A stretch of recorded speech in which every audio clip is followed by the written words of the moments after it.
تثير الجدل. بعض قال إنها زلة لسان جديدة للمطربة شيرين، وعلق الجمهور وقال الحفلة جميلة بس هي لازم تبوظ الدنيا، مش هتبطلي بقى زلة لسان جديدة للأستاذة شيرين. وبتستمر تصريحات شيرين عبد الوهاب على المسرح اللي بتثير غضب الجمهور. كانت الفنانة شيرين عبد الوهاب أحيت حفل غنائي ضخم في جدة حضور جماهيري كبير. أما الفنان حسام حبيب فكان حريص على الحضور بجانب زوجته. بعد الاحتفال الغنائي الضخم اعتذر مدير أعمال شيرين عن إدارة أعمالها.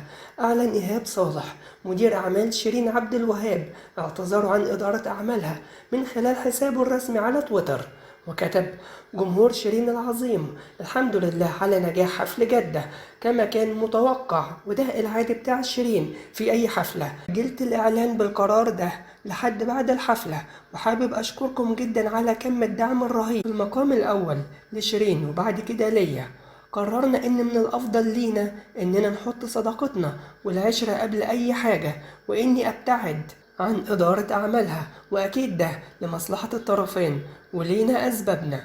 وكمل كلامه وقال: مبروك وشكرا يا شيري من كل قلبي، ويا ريت أكون كنت على قد وعدي، وكلمتي ليكي إني دايما في ظهرك.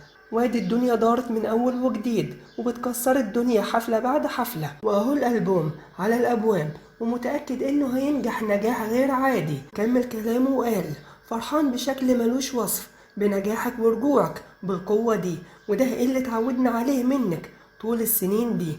أنا كده كده دايما موجود زي ما انت عارفة، وآسف لو كنت قصرت معاكي في أي لحظة بأي شكل. وأحب أشكر كمان جمهورك، أكيد اللي ما شفتش منه غير كل حب وكل خير.